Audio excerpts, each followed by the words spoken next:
تعالى يا أيها الناس اتقوا ربكم الذي خلقكم من نفس واحدة وخلق منها زوجها وبث منهما رجالا كثيرا ونساء واتقوا الله الذي تساءلون به والأرحام إن الله كان عليكم رقيبا.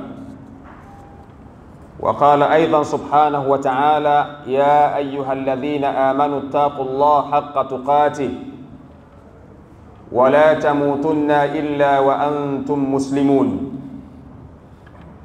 وقال أيضا سبحانه وتعالى يا أيها الذين آمنوا اتقوا الله وقولوا قولا سديدا يصلح لكم أعمالكم ويغفر لكم ذنوبكم ومن يطع الله ورسوله فقد فاز فوزا عظيما. فإن أحسن الحديث كتاب الله وخير الهدي هدي محمد صلى الله عليه وآله وسلم وشر الأمور محدثاتها وكل محدثة بدعة وكل بدعة ضلالة وكل ضلالة في النار أعاذنا الله منا وإياكم من النار. Ndugu zangu, kama tulivyosema kwamba leo tutaelezea baadhi ya nukta muhimu sana zinazozungumzia aina za hasad au aina za sihiri ambazo zinapelekea mtu kuweza kumwangamiza. Na mada hii tuliwahi kuigusia kidogo siku za nyuma, lakini kutokana na maombi ya watu waliokuwa wengi wakasema tufanye muendelezo au baadhi ya sehemu ambazo tulikuwa hatujagusa. Kwa hiyo tutaendelea na leo tutagusa kitabu kinachoitwa Baqatun Atira ambacho kinaelezea lilaji aini alhasidina wassahara. Hichi ni kitabu ambacho kinaelezea tiba na ponyo kwa wale ambao waliofanyiwa hasad na wale ambao waliofanyiwa mambo ya kishirikina kwa mujibu wa sheria ya Kiislamu. Kwa hiyo yote yaliyoelezewa ni yale ambayo yanatokana na kitabu cha Allah subhanahu wa ta'ala, lakini pia yanatokana na mafundisho ya Bwana Mtume Muhammad sallallahu alayhi wa alihi wasallam. Na kabla hatujaelezea aina anwa'il hasad, aina ya zile hasad ambazo tunakusudia kuzielezea, kwanza turejee katika maana ambayo tuliitoa taarifu, tuliitoa siku za nyuma kuhusiana na kitu kinachoitwa sihiru au sihiri, uchawi. Tulieleza tukasema, ukisema uchawi maana yake ni amalun yutaqarrabu fihi ila shaitan, ni matendo yanayomfanya mtu awe karibu zaidi na shaitani. Hayo ndiyo matendo ya kishirikina au matendo ya kichawi. Ni matendo yanayomfanya mtu, ni amalun yutaqarrabu fihi ila shaitan, ni matendo yanayomfanya mwanadamu awe karibu zaidi na shaitani. Hiyo ndiyo maana ya asihiri, uchawi. Au katika maana nyingine maana yake ni asarfu shay au sarfu shay, ni kubadilisha kitu katika mtazamo fulani kukipeleka katika mtazamo mwingine. Hiyo ndiyo maana ya uchawi. Kama vile mazingaombwe, kamdanganya mtu jambo hili lipo hivi, kumbe lipo katika mtazamo mwingine. Mwingine anamtoa mtu nywele mdomoni, mazingaombwe. Hiyo nao ni uchawi, ni sarfu shay, ni kubadilisha kitu. Hiyo ni maana katika miongoni mwa maana za sihiri, namna ambavyo ulama wametuelezea. Kwa hiyo nimelazimika kuelezea taarifu hiyo ili watu waweze kujua tunapozungumzia masala haya waelewe nini maana ya iko kitu.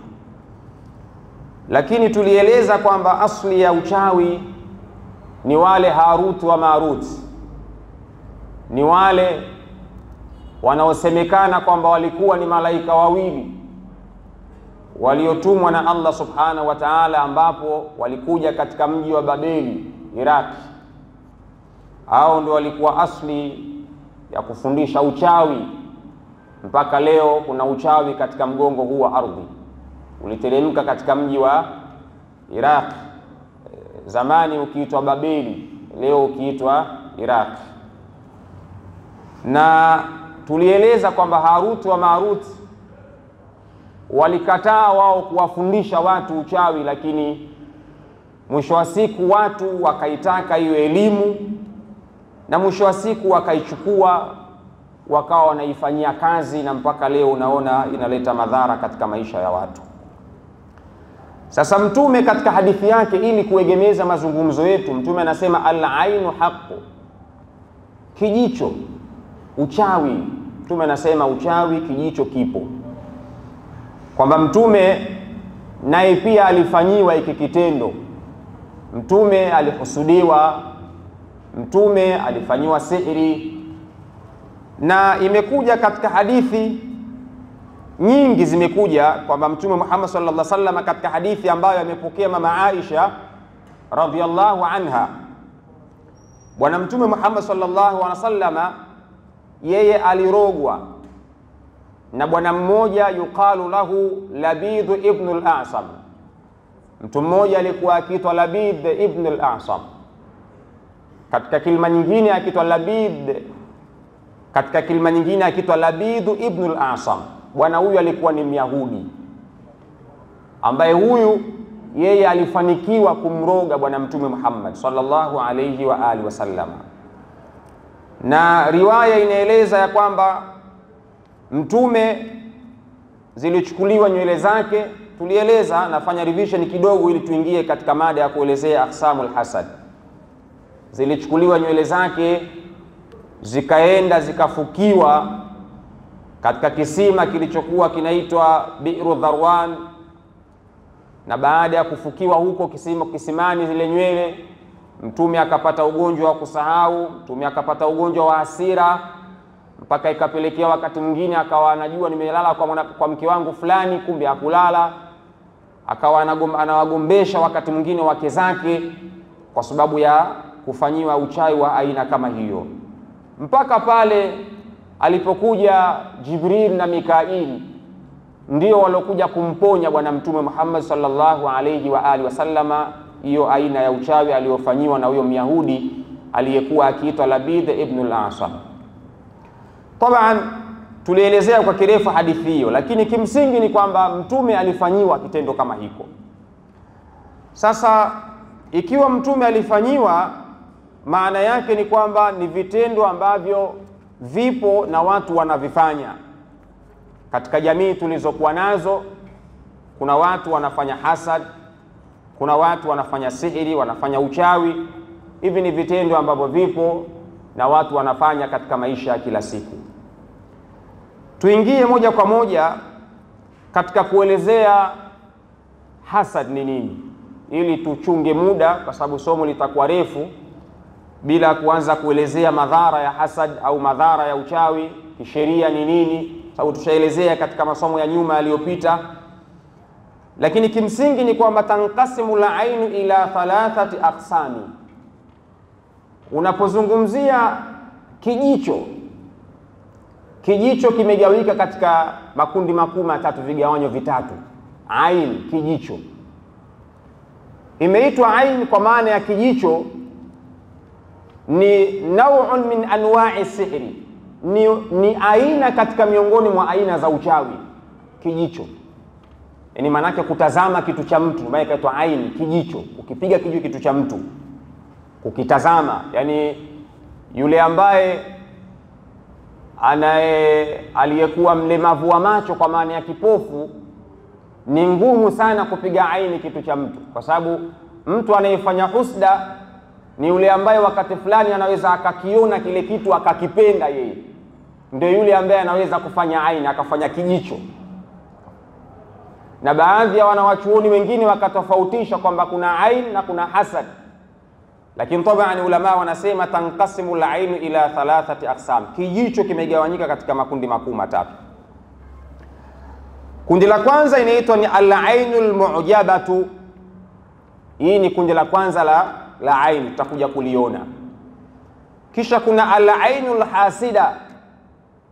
Kisha kuna kijicho kingine inaitwa al-ainul hasida, kijicho kinachousudu. Kisha kuna al-ainul qatila, kisha kuna kijicho kinachoua. Hivi ni vijicho vya aina tatu: al-ainul mu'jiba, al-ainul hasida, al-ainul qatila. Ni vijicho vya aina tatu hivi. Sasa ni kipi kijicho chenye kuua? Ni kipi kijicho chenye kuhusudu? Ulama wameelezea kwa kina sana ni kipi kijicho chenye kuhusudu na kipi kijicho chenye kuua. Na hadithi ya Mtume Muhammad sallallahu alayhi wa alihi wasallama anasema, aktharu man yamutu min ummati ba'da qada'i llahi wa qadarihi bil ain, watu wengi sana wanaokufa katika ummati wangu baada ya kadari ya Mwenyezi Mungu na kadhaa yake na mipango yake Mwenyezi Mungu, watu wengi sana wanakufa kutokana na kijicho. Ndio maana ulama katika vigawanyo vya ain wakagawanya wakasema kuna al-ainul qatila, kuna kijicho chenye kuua, kwa sababu waliisoma hii hadithi ya Mtume Muhammad sallallahu alayhi wa alihi wasallam, aktharu man yamutu min ummati ba'da qada'i llahi wa qadarihi bil ain, watu wengi wanakufa kutokana na kijicho. Na kufa hapa alipokusudia Mtume sio tu kwa maana kufa ile hakikia kwamba mtu amekufa nafsi yake imeondoka. Kufa wakati mwingine kibiashara, mtu ana bankrupt. Kufa wakati mwingine kikazi, yani yote hiyo inawezekana. Kufa wakati mwingine mtu alikuwa na watoto, yote hiyo ni katika miongoni mwa kifo ambacho Mtume kakusudia kwenye hadithi hii, kwamba watu wengi wanakufa katika ummati wangu baada ya qadhaa, baada ya mipango ya Mungu, basi kinachowaua watu wengi inakuwa ni aini, kijicho. Ndio unaona wakati mwingine mtu anaweza akawa na mbuzi 50, 30, akipigwa kijicho wale mbuzi wanapata ugonjwa wanakufa. Au mtu ana duka lake kafungua hapo zuri, mashallah, basi mtu akapigwa kijicho aini, biashara ile ikawaipati wateja. Yote hii Mtume kaingiza kwenye neno aktharu man yamutu min ummati, kwamba watu wengi wanakufa. Maana yake kuna watu wanafilisika, kuna watu wanapoteza watoto, kuna watu wanapoteza uhai, kuna watu wanapata magonjwa kwa sababu ya kijicho. Yule sahaba aliyekuwa akiitwa Hunaif, yeye alipigwa hasad, alipigwa kijicho kwa sababu ya ngozi yake tu kwa nzuri, watu wakampiga kijicho, ngozi tu ile ilikuwa nzuri. Sahaba mmoja akapenda ngozi ya Hunaif, baada ya kuipenda ile ngozi ya mwenzie akaitamani kwamba ile ngozi ingekuwa ya kwake. Mwisho wa siku yule sahaba akapata ugonjwa wa kifafa. Hadithi imekuja ni sahihi kabisa, na ndio sababu Mtume akaja kufundisha ile dawa ya aini, dawa ya kijicho. Mtu aliyepigwa kijicho akaja akaifundisha, kwa sababu yule sahaba aliyekuwa akiitwa Hunaif alipigwa kijicho na sahaba mwenzie kwa sababu ya ngozi akapata ugonjwa. Kwa hiyo unaweza ukaona kwamba kuna baadhi ya watu wanapata hata mitihani ya maradhi kwa sababu ya aini, kwa sababu ya kijicho. Na mtihani huu wakati mwingine unawakumba hata wale wenye watoto. Yani mtu anaweza akawa na mtoto wake, akawa mtoto wake mashallah pengine kibonge mzuri, ana rangi nzuri mashallah, basi mtu akatokea tu pengine kwa rangi ya mtoto nzuri, akawa mtoto huyu na rangi yake nzuri, mtoto mzuri, pengine akatamani yule mtoto awe wa kwake, basi ile nayo inakuwa ni kijicho. Mtoto anaanza kuumwa, unamaliza hospitali, kila ukienda huko bwana mtoto mbona hana ugonjwa wote na nini, kijicho kile. Mtoto analia ovyo. Katika moja isharati ulama wanasema ni mtoto kulia sana, mtoto anakuwa na raha, anaumwa kila kukicha, aini. Mtoto anaweza akapigwa na hiyo aini, kijicho inawezekana. Kwa hiyo kijicho kinaathiri katika namna nyingi. Kwa hiyo Mtume aliposema watu wengi wanakufa, ina maana kufa ile hakikia tu. Kufa maana yake kuna namna nyingi: kufilisika, maradhi, kuondokewa, yote ni katika miongoni mwa kufa. Sasa al-ainul hasida, tunaposema kijicho chenye kuhusudu, aini yenye husda ndani yake ni ipi? Kijicho chenye husda ndani yake ni kipi?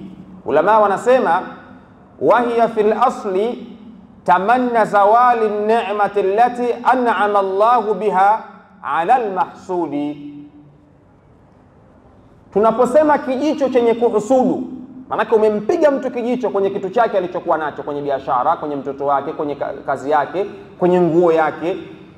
Ni kile kitu ambacho ni kutamani ile neema aliyoneemeshwa yule mwenzio na Allah subhanahu wa ta'ala. Unatamani ile neema aliyoneemeshwa ndugu yako na Allah subhanahu wa ta'ala, ile neema iweze kumuondoka. Hii ni hasad, inaitwa ni al-ainul hasida, kijicho chenye kuhusudu. Umemuona mtu ana kanzu nzuri, ukaitamani ile kanzu. Hiki ni kijicho, na hii inakuwa ni husda kwa sababu kutamani kwake sio kutamani kwa kheri, manake inakuwa ni kutamani kwa shari. Umeitamani ile kanzu ingekuwa ya kwangu, yule unaona haimfai ile kanzu ya kwako wewe. Ndio al-ainul hasida, kijicho chenye kuhusudu. Hii ni hasad au aini ya kwanza ambayo inawaathiri watu wengi sana. Wakati fulani mtu inaweza ikatokezea hata ukawa na kofia yako nzuri umevaa ya mkono, akatokea mtu mwingine akaitamani yule jamaa na kofia nzuri kama ile kofia, kwa nini ana kofia ile nisingekuwa nayo mimi? Hii ni al-ainul hasida. Basi unaweza ukashangaa umekatiza zako tandale kwa mtogoli pale mahakama ya simu, umeweka shingo yako kwenye dirisha, mateja wamekwapua, wameondoka nayo. Kofia wamenunua 400,000 wamechukua, ishatoweka tayari. Wakati mwingine ain inaweza ikapelekea mtu kuondokewa na ile neema kwa kupigwa na mtu mwingine kijicho tu. Sasa tulifundisha katika somo lililopita kwamba kama umeona kitu cha mwenzio ni sharti useme bismillah masha Allah. Sema bismillah masha Allah au sema masha Allah. Bwana yule ana kofia nzuri masha Allah, yule bwana ana kanzu nzuri masha Allah. Lakini sema yule bwana ana kanzu nzuri kisha ukaishi hapo hapo, hiyo ni ain. Tena inaingia kwenye ainul hasida, kijicho chenye kuhusudu. Kwa sababu wakati fulani mwanadamu anapokuwa anasifia kitu cha mtu mwingine au anasema jamaa ana kanzu nzuri, mwanadamu inawezekana kwa wakati ule katika mwili wake huenda kuna ifrit mmoja kati ya mashaitani, pengine amemvaa katika wale mashaitani, amemvaa katika mwili wake. Kwa hiyo inakuwa ni sababu ya kumhusudu yule mtu katika kile kitu chake alichokuwa nacho.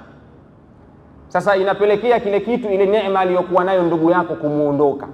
Kwa hiyo ukiona kitu cha mtu, ili kuepusha hiyo al-ainul hasida, sema mashallah bwana yule ana kanzu nzuri, mashallah yule bwana ana kofia nzuri, ana gari nzuri, ana watoto wazuri, ili kuepusha hiyo ainul hasida. Usije ukahusudu kitu cha ndugu yako.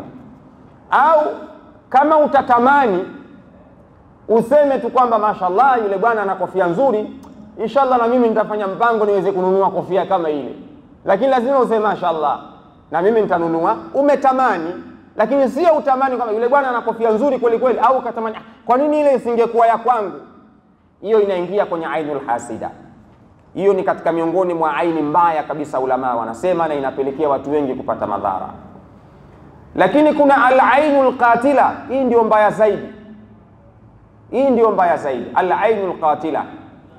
Na ulama wanasema hiya ashaddu anwa'il aini ta'athiran, ndio ashaddu al-aini, ndio kijicho kilichokuwa kibaya zaidi ambacho kinaathiri zaidi kuliko vijicho vyote. Al-ainul qatila ni kile kijicho cha kuua, al-ainul qatila. Na ulama wakasema fahiya allati takhruju min al-aini ila al-murad i'anatuhu biqasdi ad-darari,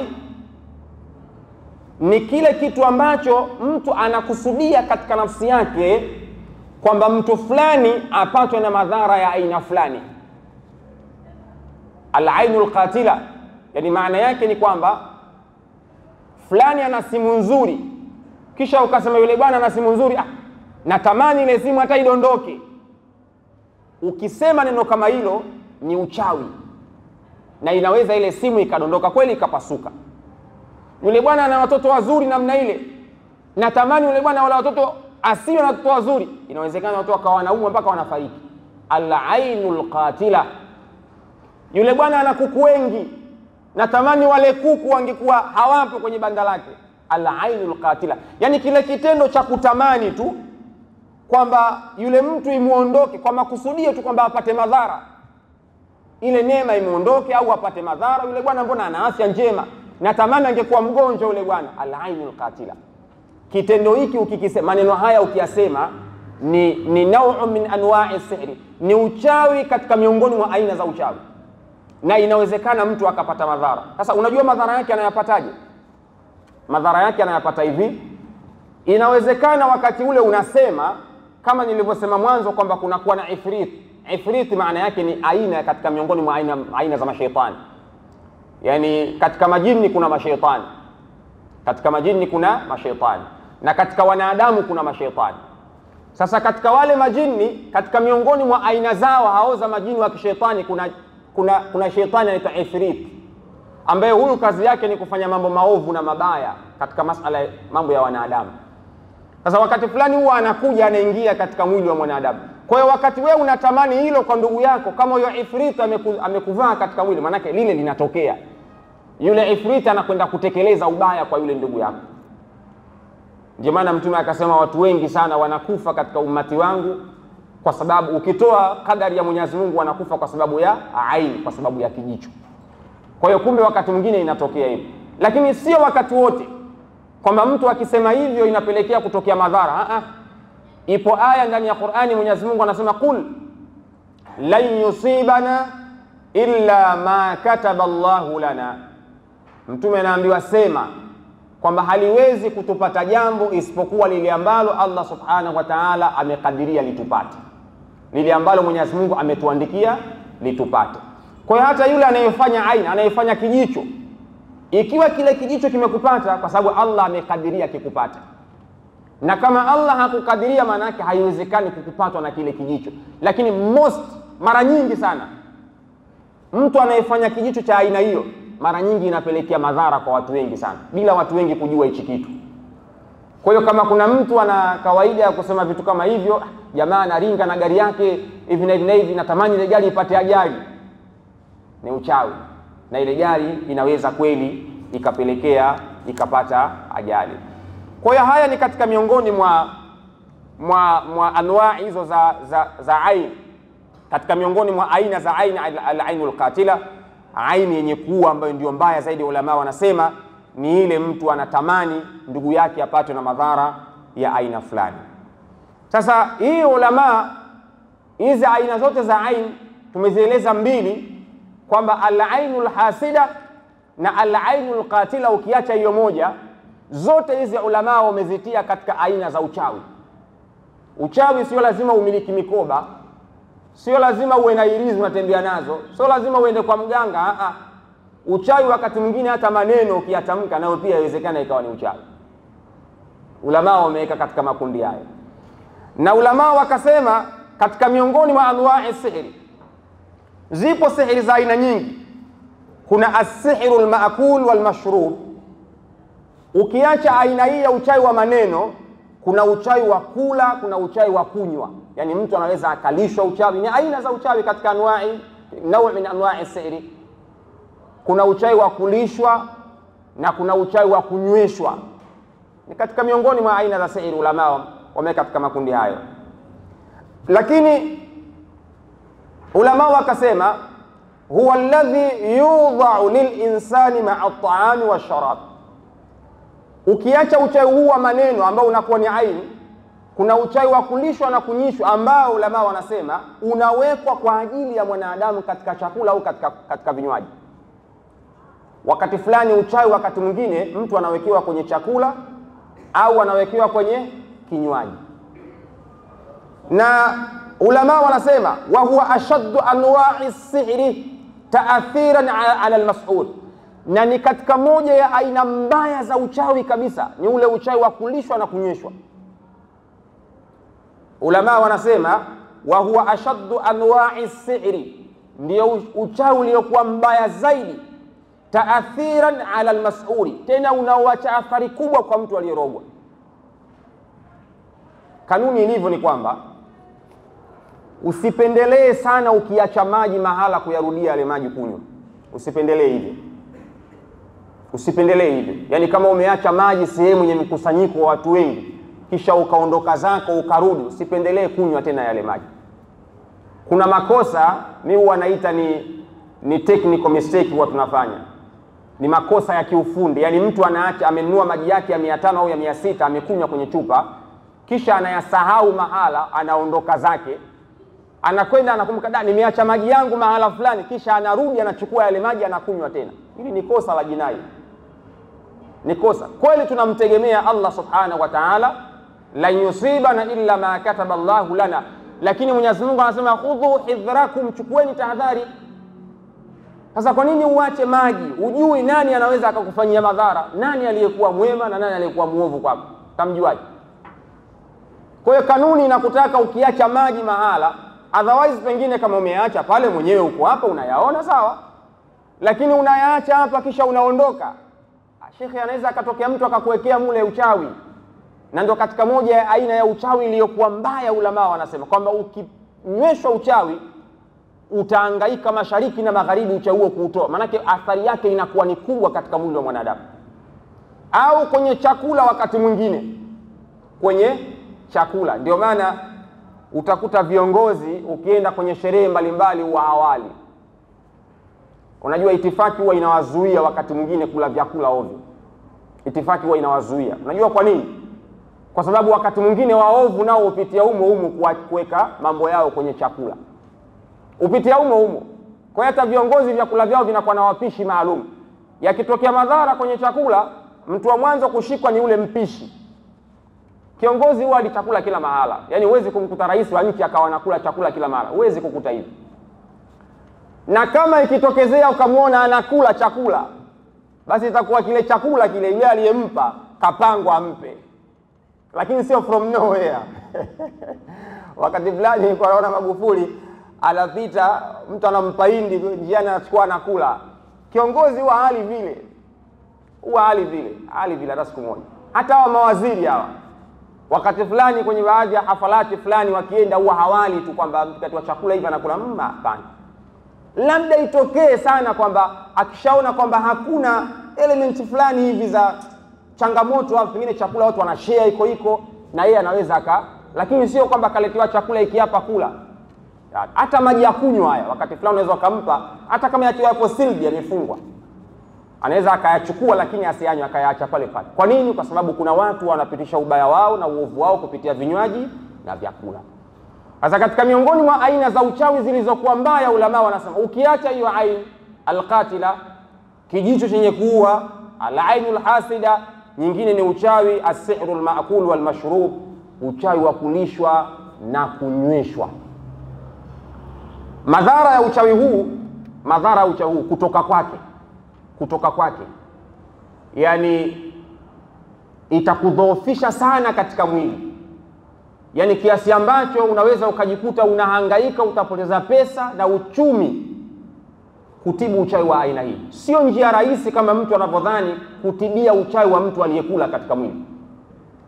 Kama unavyoona kuna baadhi ya sumu zinatengenezwa kuwafanyia madhara watu wengine. Yani mtu akinywa sumu hiyo kupona inakuwa ni jambo ambalo katika 100% weka 2% au 1 kupona. Yani maana yake mtu atoki. Na ndio kuna aina za uchawi wa sampulio kwamba mtu akilishwa au akinyishwa kupona inakuwa ni nadra sana. Itokee sana, lakini mara nyingi inapelekea watu kupata madhara sana. Na uchawi huu ulama wakaelezea mara nyingi wanaofanya katika mfumo ufuatao. Na mfumo wenyewe wanaofanya almashmumu wa ma yurashu ala albadani. Ulama wakaelezea, wanasema kuna kitu kita as-sihrul marshush.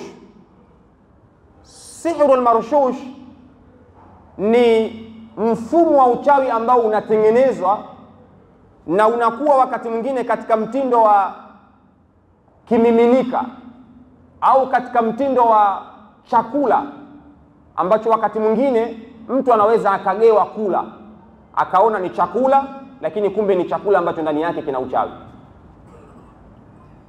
Akaona ni kinywaji kipo sealed kimefungwa, lakini ni kinywaji ambacho ndani yake kimewekewa uchawi. Kwa hiyo unapozungumzia aina hii ya uchawi, ulama wanasema inatengenezwa katika mfumo huo wa kimiminika au katika mfumo wa chakula, kisha mtu anagewa anakula. Unadhani hiki chakula, kumbe ni uchawi. Hiki kinywaji, kumbe ni uchawi. Inawezekana hata ikawa ni soda, lakini ikatengenezewa ndani yake uchawi. Ukinywa unaona soda, lakini ndani yake kumbe ni kinywaji ambacho kina uchawi, na mwanadamu anapata madhara. Ulama wakasema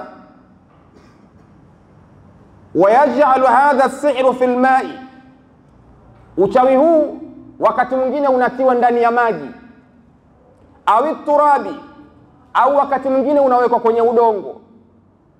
Yani wakati mwingine uchawi unatiwa kwenye udongo. Kama kuna mtoto anapenda kula udongo, watu mtaanza akaja sehemu hapa akafanya tu mambo yake, akaka uchawi wake, mtoto akila anapenda kula udongo, au kuna wanadamu wanawake wanapenda kula udongo, nayo pia mtu anaweza akatumia njia hiyo kuweka huo uchawi, na mtoto akawa anatafuna vitu, kumweka anacheza, kachukua kala, ndo kala tayari. Ulama wanasema anaweza akatumia njia hiyo vile vile. Wakati mwingine awidamu dhabiha, na wakati mwingine katika moja ya vitu vinavyotumika kutengenezea aina hii ya uchawi, ulama wanasema ni ile damu ya kichinjwa, kilichochinjwa, inatumika kutengenezea aina hii ya uchawi. Wa damu alhaidh, damu ya hedhi, au albaul, wakati mwingine wanatengenezea kupitia mikojo au ghairi dhalik, au mfano wa hivyo. Na najisi nyingine wakati mwingine zinatumika kutengenezea uchawi huo, na mwisho wa siku wanamwekea mtu kwenye chakula au kwenye kinywaji, au kama ni mtoto mahala pengine anacheza kwenye mchanga, kwenye udongo, akila, mtu anapata madhara. Lakini ndani yake kuna na viambatanisho vingi wanavitumia kutengenezea aina hiyo ya uchawi. Kwa hiyo ni katika miongoni mwa aina za uchawi ambazo ulama wanasema zinapelekea madhara makubwa sana katika maisha ya wanadamu. Lakini kuna aina nyingine ya uchawi ulama wanasema ni at-talasim. Kuna uchawi wa talasim. Ukiacha huwa ain, ukiacha as-sihru al-ma'kul wal mashrub, uchawi wa kula na kunyweshwa, lakini kuna uchawi mwingine at-talasim, uchawi wa talasim. Ulama wanasema neno talasim ni maarufu sana, wakati mwingine watu wanalijua, lakini jamu tilasmi, ni jamu yake ni tilasmi, na maana yake ni wanasema ulama ni asma'u wa kalimatun wa hurufun wa arqamu wa murabba'atu majhula. Tena majhulatul maana ni yale maneno au maandishi au majina au herufi ambazo zinakuwa hazijulikani. Ni aina ya uchawi. Kuna tofauti kati ya watu wanavyofasiri talasim. Unajua wakati mwingine mtu akiandika lile kombe, kuna tofauti kati ya kuandika ayati za Qur'ani. Kuna mwingine ile talasim. Talasim ni yale maandishi yenyewe ya kishirikina yanayoandikwa, sio ile karatasi, ni yale maandishi ya talasim yanaitwa. Sasa mule yanavyoandikwa, wakati mwingine kunakuwa na herufi fulani fulani, kunakuwa na majina fulani fulani, wakati mwingine kunakuwa na michoro fulani fulani kwenye ile talasim. Ndio talasim, michoro ile. Sasa ni katika miongoni mwa aina za uchawi, wakati mwingine hutumika. Ile ni michoro ya kishetani. Ndio maana hata au naowaita wajenzi huru mafrimason nao wanakuwa na michoro yao. Yaani mashaitani wana michoro yao, wachawi wana michoro yao, ambayo wakati mwingine michoro ile hutumika. Ukisoma kwenye vitabu vingi sana, vitabu vya kama As-Sihrul Ghazali, kwenye kitabu kama Manba'u, kitabu kama Majmu'ul Ghazali, na vitabu vingine vingi, utakuta kuna michoro mingi ya ajabu. Ile ndio talasimu inaitwa. Unakuta kuna mchoro wakati mwingine umekaa kama vile fuvu, mchoro wakati mwingine kama vile katuni au kibwengo, mtu anachora kimtu hivi. Ile ni michoro ya kishirikina, ni katika miongoni mwa aina za uchawi. Na ulama wanasema pia ni katika miongoni mwa aina za uchawi zilizokuwa mbaya kabisa. Kwa hiyo uchawi sio lazima wakati mwingine uwe katika njia ya kula au kunywisha. Wakati mwingine unaweza ukatengeneza uchawi hata kwa njia ya michoro, talasim inaitwa, au kwa njia ya herufi. Na niliwahi kuambia aina hii ya uchawi ndio uchawi uliokuwa mbaya zaidi duniani kulikoni hata uchawi wa kulishwa na kunyeshwa, na wa kulishwa na kunyeshwa. Kwa sababu asili yake uchawi huu ndio Baghdad, Babeli, ambapo ndo asili ya Harut wa Marut ulipoanzia uchawi. Asili yake uchawi ulianzia hapo kwenye talasim, kwenye michoro mbalimbali. Watu walikuwa wakifundishwa michoro, michoro mbalimbali ile ya kishirikina. Kwa hiyo hii na yeye mtu anaweza akarogwa kupitia aina hii ya michoro. Wakati fulani unaweza ukakuta kuna mtu anatulia hivi wakati mwingine mzima kabisa, alafu kuna baadhi ya wakati unakutana anapita anaongea peke yake njiani. Akienda mbele baada ya muda fulani anakaa mzima, anaongea vizuri, akili zimemrudia. Kuna wakati dishi linayumba tena, huyo anaondoka zake. Ni wakati fulani mtu anarogwa ile talasimu inakuwa imening'inizwa kwenye mti hivi. Upepo ukija hivi na yeye ndo akili yake inapepea hivi. Upepo ukitulia na yeye akili yake imetulia. Ndio unakuta kuna wale watu ambao madishi yao yanakuwa kuna baadhi ya wakati yanayumba na kuna baadhi ya wakati madishi yao yanakuwa yanasoma, signals zinakuwa ziko sawa sawa. Mbona huyu kuna baadhi ya wakati anakuwa mzima na kuna baadhi ya wakati anakuwa chenga? Kuna baadhi ya wakati akiwachenga manake talasimu inakuwa inapepea ile. Na kuna baadhi ya wakati akili zake zikitulia manake upepo umetuama. Kwa hiyo zote ni katika miongoni mwa aina za uchawi watu huwa wanafanya. Kwa hiyo ukimkuta mtu anaandika michoro ya aina hiyo ya ajabu ajabu ambayo haieleweki, ni katika miongoni mwa aina za uchawi ambazo ulama wanasema ni katika miongoni mwa aina za uchawi zilizokuwa mbaya kabisa. Na kuna nyingine inaitwa as-sihrul athariyu. Ni ulama wanasema wa huwa kullu ma yu'malu ala athari al-mas'ur ka sha'rihi au dhufurihi au shay'in min thiyabihi au damil haidhi au al-bawl au al-mani. Ni uchawi unaoitwa as-sihrul athariyu.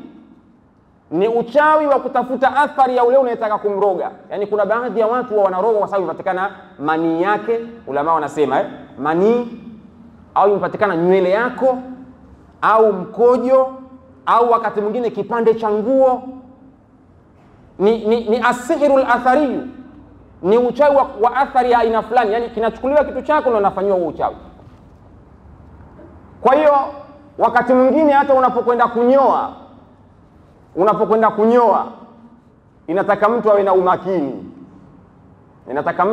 Kama kuna mbaya anaweza kufuatilia sehemu unayokwenda kunyoa, akaenda kupata nywele zako, sio za mtu, za kwako, akazichukua, pia ni katika miongoni mwa athari zinazoweza kutumika kumfanyia mtu madhara. Ukiacha hiyo talasim, ni aina hiyo nayo pia ikapatikana, au nguo, kipande cha nguo yako mtu akachukua kisha akaenda kufanya jambo la aina fulani. Ndio maana wakati fulani ulama wa mambo ya ruqya wanashauri kwamba mtu akawa na nguo yake ya ndani aliyokuwa nayo asipende kuanika nje. Yani ni vyema akawa anaanika ndani, kwa sababu mtu akiweza kuchukua hiyo nguo yake inaweza ikamletea athari kubwa sana. Mchawi akifanikiwa kuchukua inaweza ikampelekea mtu kupata athari kubwa. Au ulama wakataja hapa au damul haidh, au damu ya mwanamke ya hedhi. Katika moja ya vitu ambavyo ni hatari sana ni kupatikana kwa damu ya hedhi ya mwanamke. Damu yake ikipatikana, mtu anaweza akafanywa sihiri, akafanywa uchawi. Na hii ulama wanaita ni as-sihrun nazif. Ni uchawi wa mwanamke kupata period mfululizo pasina kukoma. Ni kwa sababu imepatikana damu yake ile ya hedhi. Watu wanachukua na kwenda kufanyia hiyo damu mambo ya kishirikina. Kwa hiyo inaitwa as-sihrul athariyu, ni uchawi wa athari. Kwa hiyo kuwa makini na nywele zako, kuwa makini na nguo zako za ndani zilizokuwa nazo, kuwa makini na damu kama ni mwanamke, kuwa makini na mkojo wa kwako, kuwa makini na manii. Na wakati mwingine watu wanapata mtihani, anakwenda kujimai na mwanamke wa ajabu ajabu na kufanya zinaa, anaacha manii yako yule mwanamke, anaichukua ile anakwenda kufanyia mambo ya kishirikina. Watu wanafanywa hivi. Ni as-sihrul athari. Ulama wanasema kwamba uchawi wa kupatikana athari yako unafanyiwa, na kuna watu washakwama kupitia mtindo wa sampuli hiyo. Na ulama wakataja vitabu mbalimbali vya kurejea aina hiyo ya uchawi kwamba inawezekana mtu akafanyiwa. Lakini kuna nyingine inaitwa as-sihrun nariyu. Ni uchawi wa kutumia moto. Yudha'u as-sihru biqurbi mawaqidi an-nirani mithlu an-nuri au al-furni. Yani ni mchawi ambaye uchawi wake unakuwa upo katika moto. Kuna baadhi ya wachawi, kuna baadhi ya nyumba ukipita huko, baadhi ya vijiji ukienda, utakuta kuna nyumba kuna harufu fulani huwa zinanuka muda wote, kuna kuwa na moto hivi, na kuna harufu fulani huwa inanuka, kuna harufu fulani huwa inanuka ya uchawi, kama tunasikia harufu ya uchawi. Yani huo uchawi unakuwa muda wote upo katika moto, lazima moto huo unachochewa muda wote. Ni aina ya uchawi huko. Watu ulama wanasema inaitwa as-sihru an-nariyu. Ni aina ya uchawi ambayo ulama wanaielezea. Kwa hiyo hizo ni baadhi ya aina katika miongoni mwa aina za uchawi ambazo zilizokuwa mbaya. Ulama wanasema kama itatokezea mtu zikimpata aina hizo za uchawi, inaweza ikapelekea akapata madhara yaliyokuwa makubwa kabisa. Na kuna aina nyingine ya uchawi ulama wanasema inaitwa ni as-sihru at-tafriq. Tuliwahi kuizungumzia kidogo siku za nyuma as-sihru at-tafriq. Ulama wanasema huwa amalu as-sihru at-tafriq baina az-zawjayn, ni ule uchawi ambao unafanyika kuwafarakanisha wagombane baina ya mke na mume, au libathi al-bughdhi wal-karahiyya baina as-sadiqayn au sharikain, wanagombana baina ya marafiki wawili au watu wanaoshirikiana kwenye biashara. Rafiki yako, ndugu yako, mnashirikiana kwenye biashara, unashangaa unagombana naye. Ni as-sihru tafriq. Ulama wanasema kuna uchawi mtu anafanywa tasihru tafriq, watu wanagombana, watu wanaachana katika nyumba kwa sababu ya as-sihru at-tafriq. Lakini kuna nyingine ulama wakasema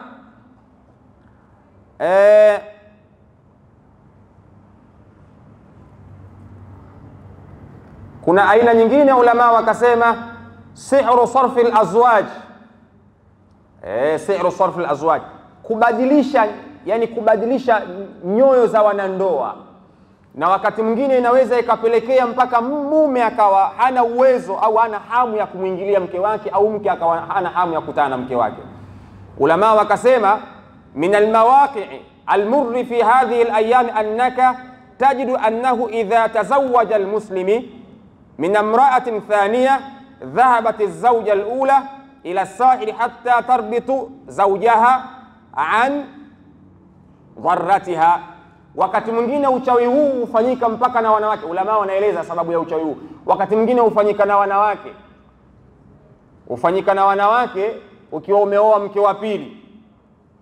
Ikiwa umeoa mke wa pili, ulama wanasema idha tazawwaja almuslimu min imra'ati thaniya, akioa mke wa pili mwanamume, basi yule wa kwanza dhahabati zawjatul ula, yule mke wa kwanza yule atakwenda kwa mganga, ila sahili, atakwenda kwa mganga, hatta tarbita zawjaha, mpaka amroge yule mume wake.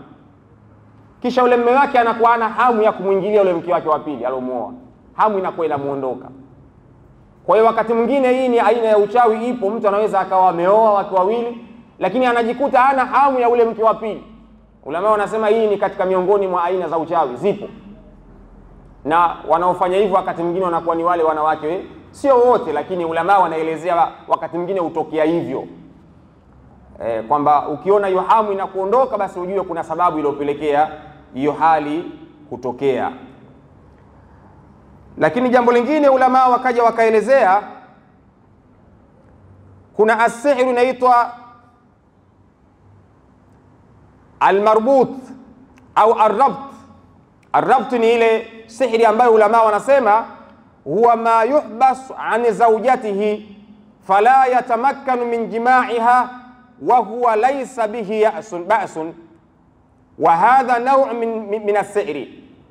Ulama wanasema sihru marbut au ar-rabt, ulama wanasema ni ule uchawi ambao mtu wakati mwingine hufanyiwa kumfunga mwanamume asiweze kumwingilia mke wake. Fala yatamakkanu min jima'iha, anakuwa hawezi kumwingilia mke wake, lakini akienda kwa mwanamke mwingine nje anaweza kumwingilia. Ulama wanasema ukiwa na mke wako ndani, uchawi huu unakuwa rijali, lakini ukienda kwa mwanamke nje unakuwa rijali. Lakini ukirudi ndani kwa mke wako unakuwa uwezi kufanya naye chochote. Wa hadha naw'un min as-sihr, na hii ni katika miongoni mwa aina za uchawi. Ulama wanasema huwa inatokea hivyo wakati mwingine. Hiyo hali ikitokea, ulama wanasema hiyo ni sababu katika miongoni mwa sababu za mtu kuwa amehusudiwa, amerogwa. na ulama wakasema yuraji'u kitabu ilaju sihri wal hasad wal janu fil Qur'an wa sunnah cha Sheikh Muhammad Mutawalli Sha'rawi. Ukirejea kwenye kitabu hiko utakuta ulama wanaelezea kwamba hiyo ni katika miongoni mwa aina za uchawi ambazo watu huwa wanafanyiwa. Kwa hiyo ukijikuta wakati mwingine unashindwa kumuingilia mke wako nyumbani, basi ujue kuna sababu miongoni mwa sababu zinazofanya wakati mwingine ushindwe kumuingilia mke wako. Ulama wanasema ni arrabt, ni aina hiyo ya uchawi. Lakini aina nyingine ya uchawi ulama wakasema ni sihru at-taballudi wan nisyan, ni ule uchawi wa kusahau, ni ule uchawi wa kusahau.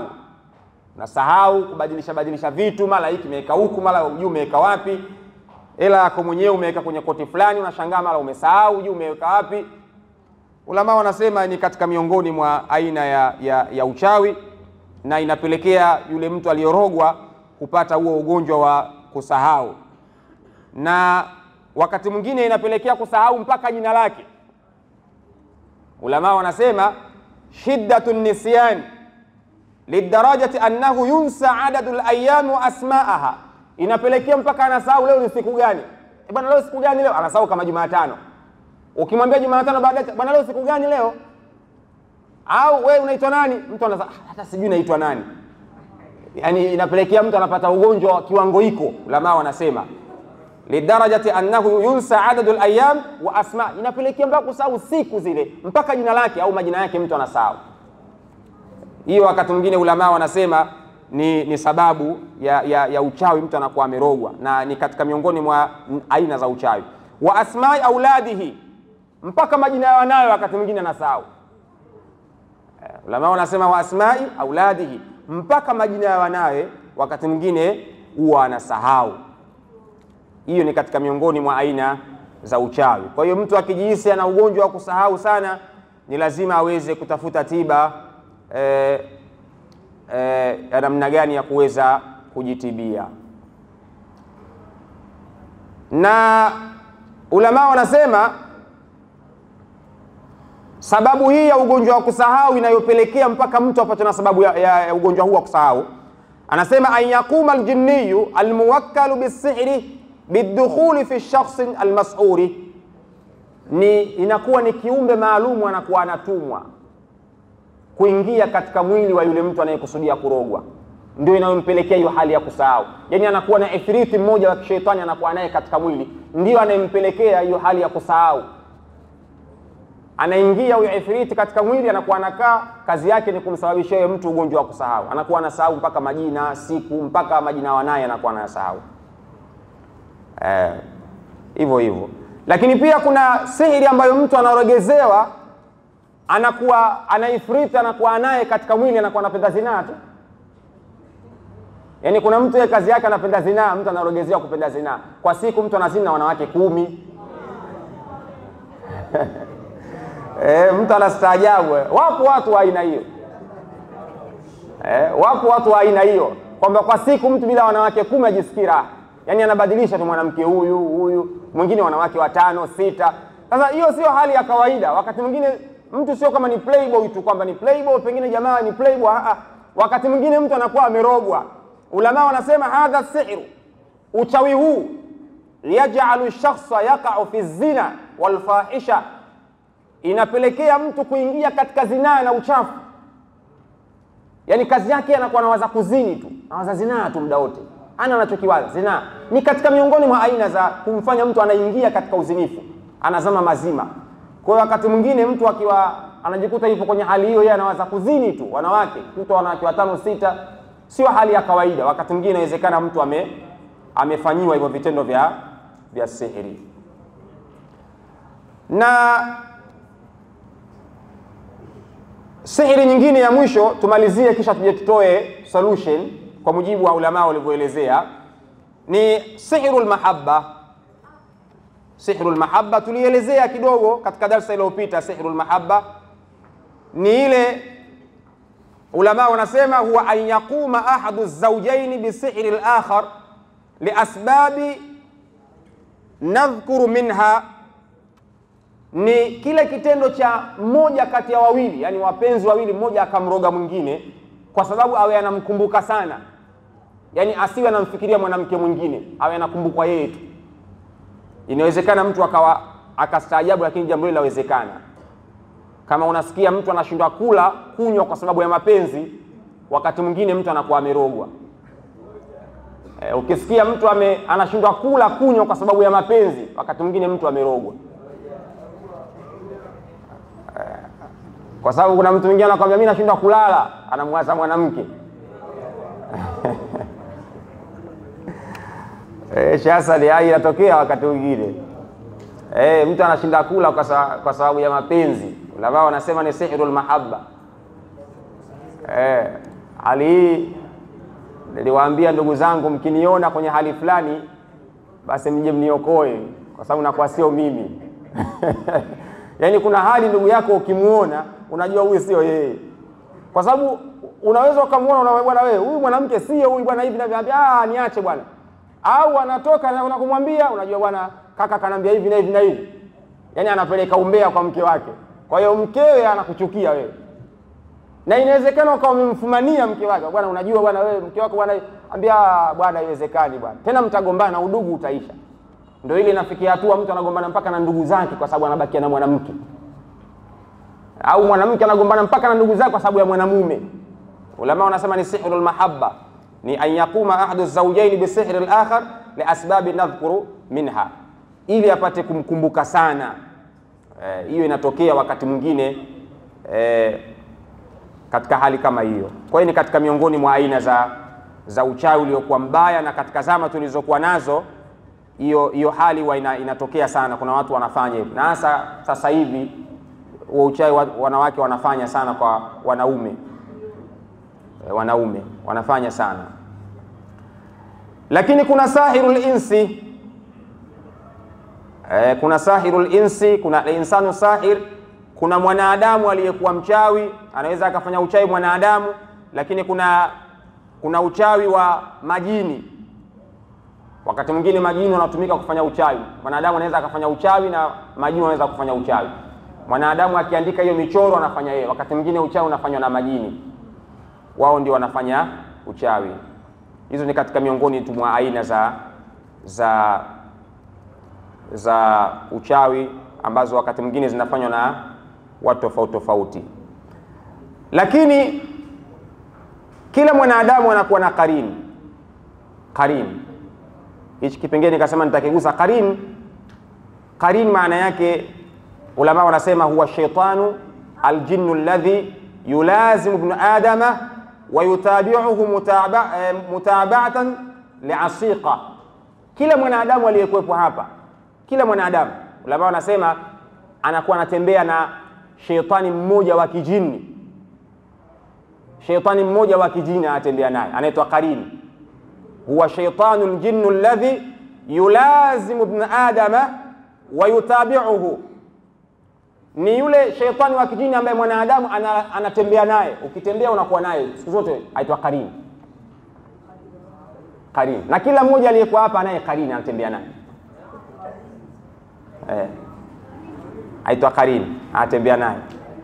Na ni hadithi ya bwana Mtume Muhammad sallallahu alayhi wa alihi wasallama, na mtume yeye alielezea jambo hili, na mtume akaja akasema isipokuwa qarini wake yeye ameslimu. Yani mtume naye pia alikuwa naye qarini, lakini yule qarini wa mtume sio kama qarini tuliokuwa naye sisi. Sio kama qarini tuliokuwa nao sisi. Sisi tunatembea na mashaitani wa kijini, tupo nao muda wote hapa. Ndio maana ukienda kwa mganga anakupigia ramli, anakuambia jana ulikwenda Magomeni pale Kichangani, okay. Ulikutana na Abu wa Asa TV, mlikwenda kula maeneo fulani, hivyo. Unajua taarifa anapata wapi? Taarifa anapata kwa yule qarini uliokuwa naye. Wakati fulani mganga naye anaweza akapandisha shetani. Shetani anapandisha. Akishapandisha yule shetani wake kama Subiani, Kigwengo, anaanza kuongea na yule qarini wako. Bwana jana alipita wapi? Jana alipita sehemu kadha kadha. Kisha anakuambia, wewe jana ulipita sehemu kadha, Tawile kweli bwana. Ulipita hivi Tawile kweli. Unajiuliza huyu kajuaje? Kuna qarini. Kila aliyekuwa hapa ana qarini. Kwa hiyo ukienda kwa mganga ukienda kupigwa ramli ukaanza kuambia vitu vyako vya juzi au vya mwezi uliopita mwaka jana, usistaajabu. Wala sio jambo la ajabu, kwa sababu kila mwanadamu anatembea anaye karibu ambaye ni sheitani. Anaweza kutoa msaada kwa mtu mwingine akatoa taarifa. Vijana wanasema anatoa boko, taarifa zako zote anampa mganga. Kwa hiyo kila mwanadamu anaye karibu, isipokuwa karini wa Mtume Muhammad, yeye ameslimu.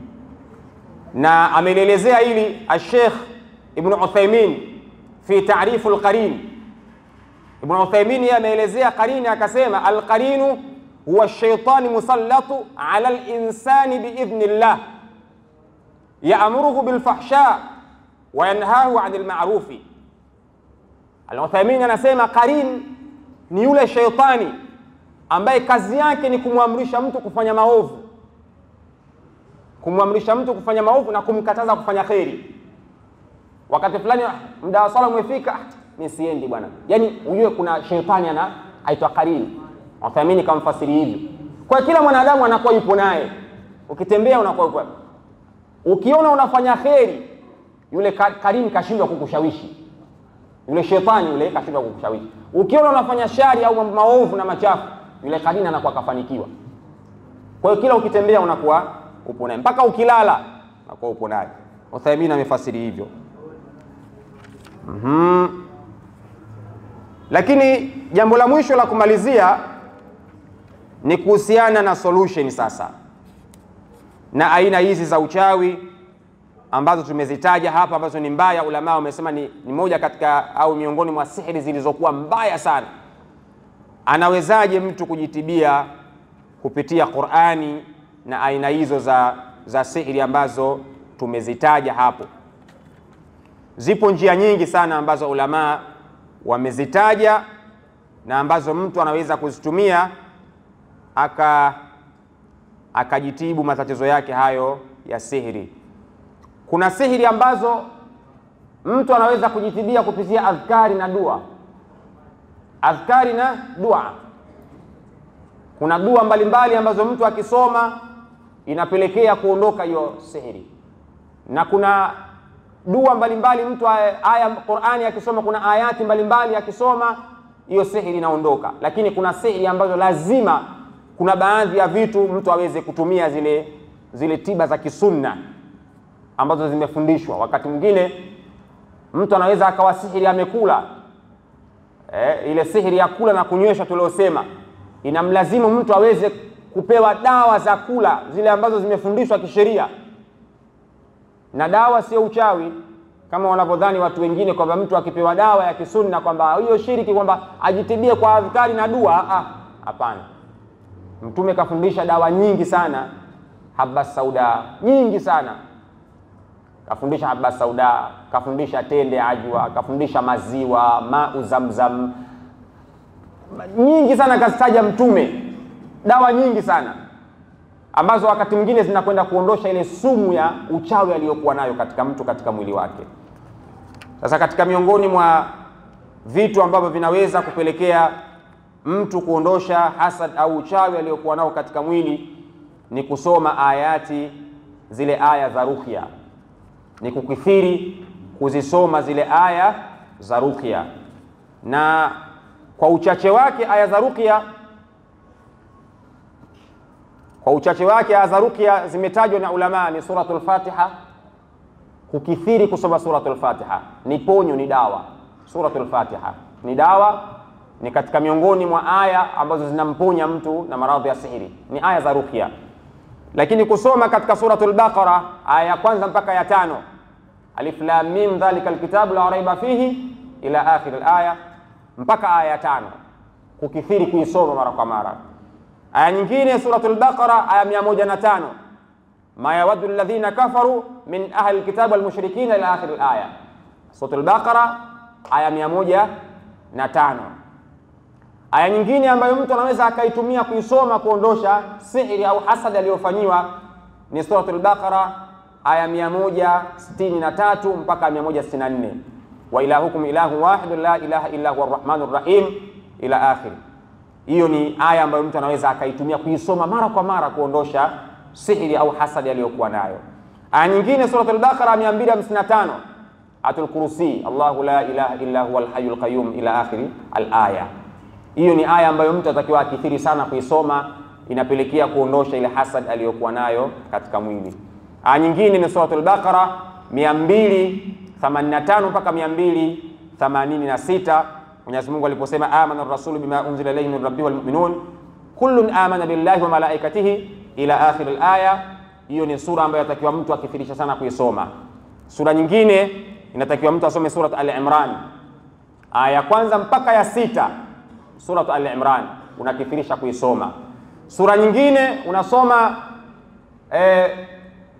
suratul Ikhlas, qul huwallahu ahad, suratul Falaq, suratul Nas. Ni katika miongoni mwa ayati ambazo zinapelekea kuweza kuondosha ile hasad au ile aini mtu aliyokuwa nayo katika mwili wake. Wa imma ikitokezea mtu amekula uchawi wa kula, basi anaweza akaandika ayat za Qur'ani na akanywa, akaandika ayat za Qur'ani akatumia kwenye kunywa, pia nayo ni ponyo, ni tiba kama ile sihiri anayo katika mwili. Amekula au amekunywa, Qur'ani ni ponyo, wa shifaa'un lima fi suduri. Mwenyezi Mungu anasema ni ponyo katika yale yaliyokuwa katika vifua vyao. Kwa hiyo Qur'an nayo pia ni ponyo kwa kutumia kwa mtu kunywa. Anaweza akaandika kwa maana ya kuandika na zaafaran kisha akawa anakunywa, inaweza ikamsaidia kuondosha ile hasad au sihiri aliyokuwa nayo katika mwili. Na jambo lingine, kukithiri katika nyiradi mbalimbali, kukithirisha nyiradi mbalimbali. Kukithirisha nyiradi mbalimbali zinaweza zikampelekea mtu kumuondoshea ile hasad aliyokuwa nayo katika mwili wake. Na katika miongoni mwa baadhi ya vitu ambavyo anaweza akatumia kama ni dawa, Mtume ametaja maziwa, Mtume ametaja ma'u Zamzam, Mtume ametaja tende ya ajwa, Mtume ametaja habba sauda, Mtume ametaja majani ya mkunazi.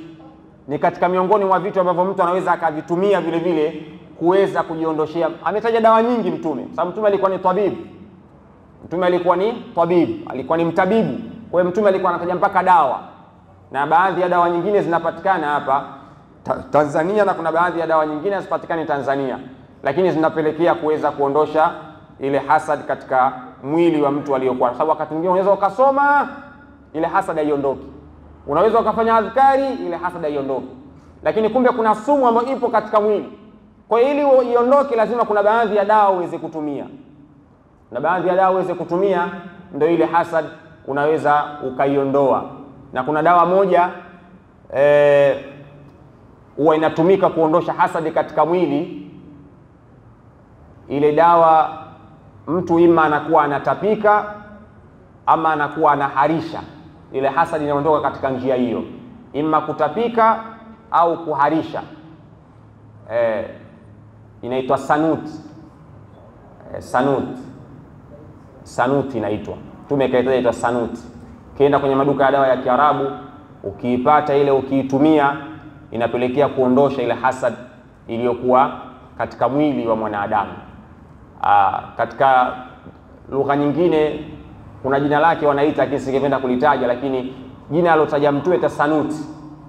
Kuna sanna na sanut, lakini sanut ndio hasa inatumika mtu kwenye kutumia kuweza kuondosha hasad au uchawi uliokuwa katika mwili wa mwanadamu. Inshallah tuadhini, kisha baada ya adhana tuweze kumalizia kipande kilichobakia inshallah.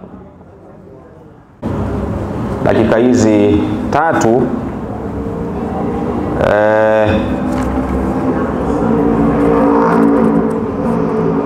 kuna kitu kinaitwa ambacho watu wengi hawakijui. Hiki ni surprise kidogo, watu wengi hawakijui. Kuna ifriti mmoja anaitwa ni jinul makabir. Ni majini ambao wanaishi katika makaburi. Jinul makabir ni majini ambao wanaishi katika makaburi, na ulama wanasema nau'un min muradati aljinnu yaskunu alqubura almahjura alhuqula almujawira. Wanasema hao ni majini ambao wanaishi katika yale makaburi ya zamani yale. Hawa jinnul makabir wa wanatumika wakati mwingine kumfanyia mtu sihiri hata ikiwa kwenye simu. Watu wengi hawajui. Chukua hii Abu nakupa.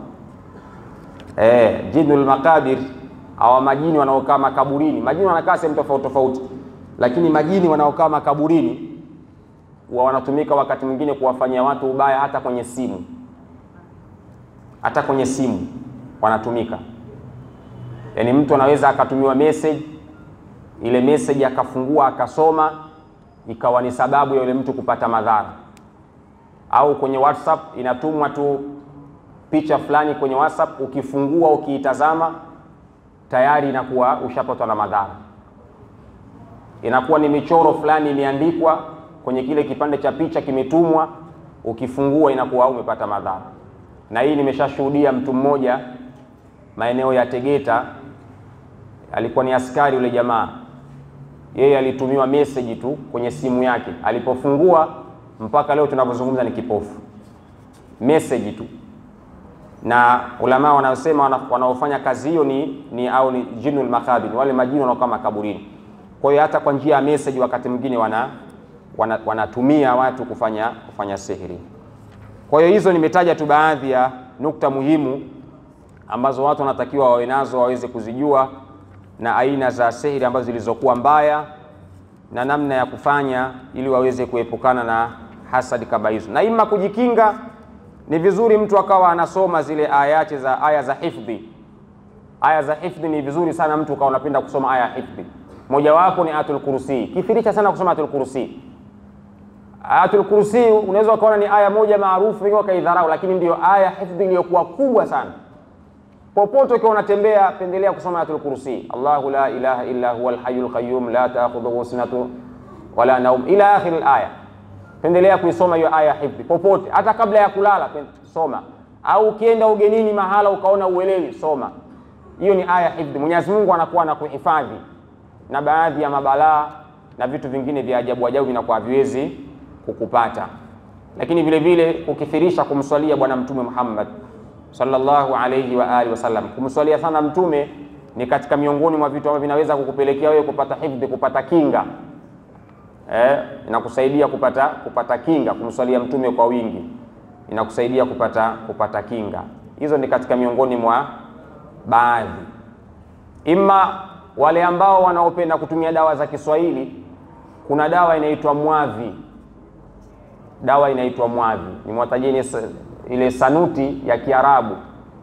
Ima katika dawa hizi za Kiswahili kuna dawa inaitwa mwadhi. Ukienda maduka ya dawa za asili kaulizie mwadhi. Ukipata ule mwadhi ndio hutumika kuondoshia ile sihiri iliyokuwa katika mwili. Mtu akila au akinyweshwa sihiri huwa inaweka sumu katika mwili. Kwa hiyo wakati mwingine kuondoka ile yatakiwa mtu atumie hiyo sanuti au atumie hiyo dawa inaitwa mwadhi. Hiyo mwadhi huwa inachemshwa.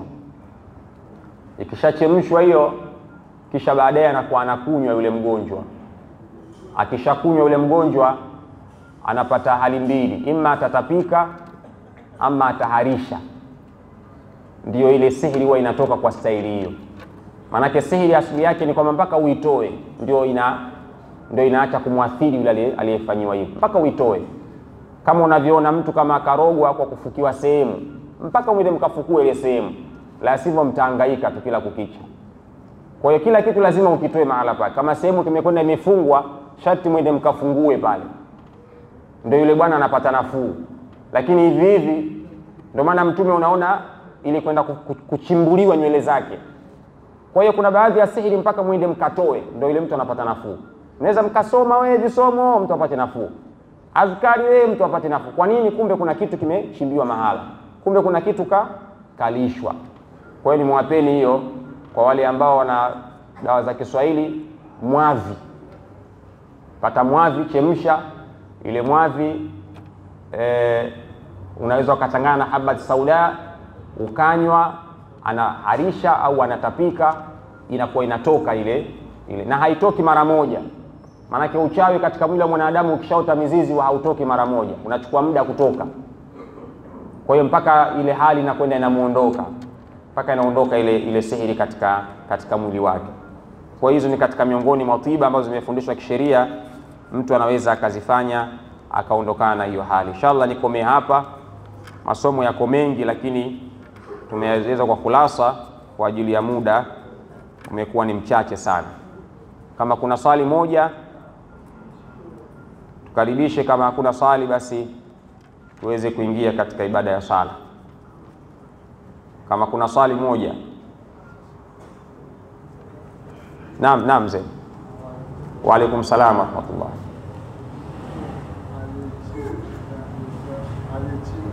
Naam.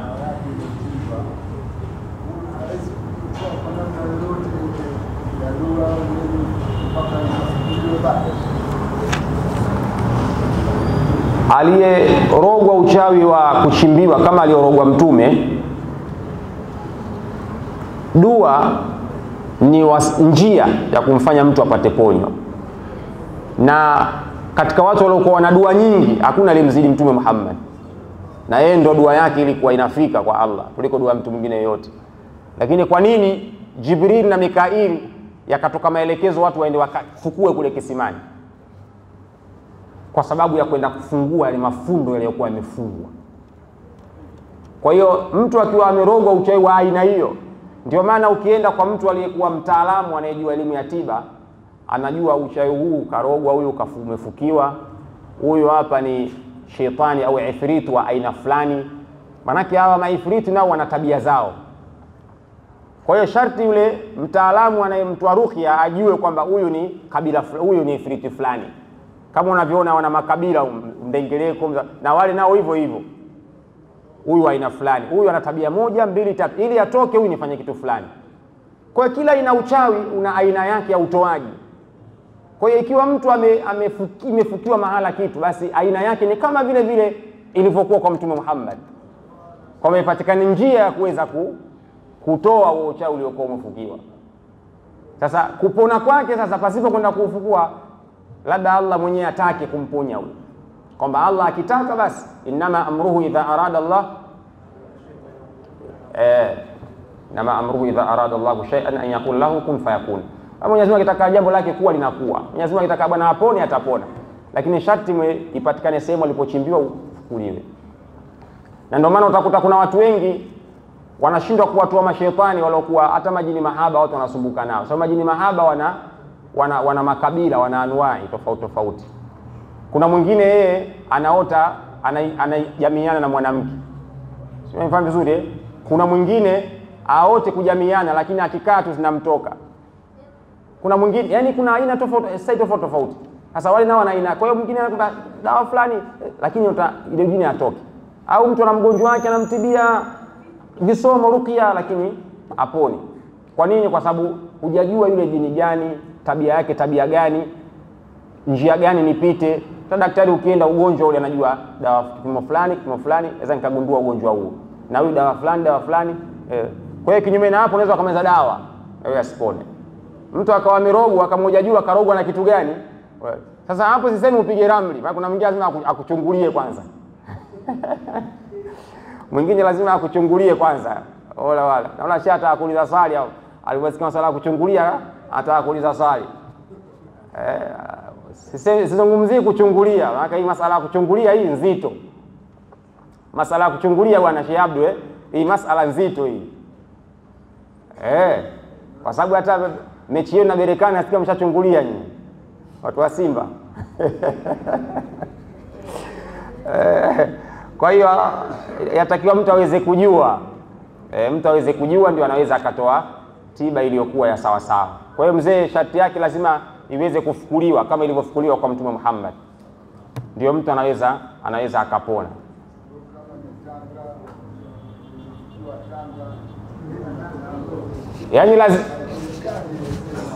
Yaani ndio maana mzee watu wanapata tabu, mtu akirogwa anapata tabu kweli, sio jambo dogo, kwa sababu kutoa uchawi mtu anasema jambo jepesi.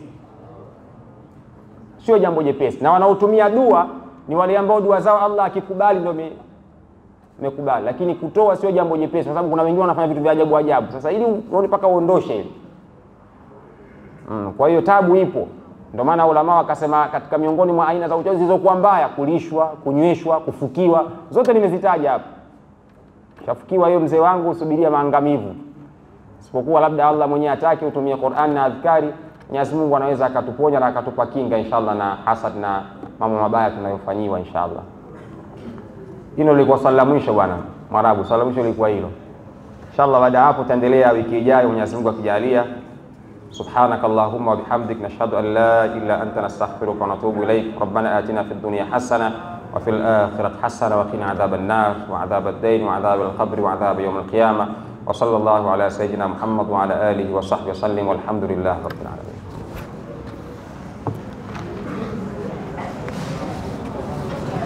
Mwarabu anataka kuuliza swali bwana.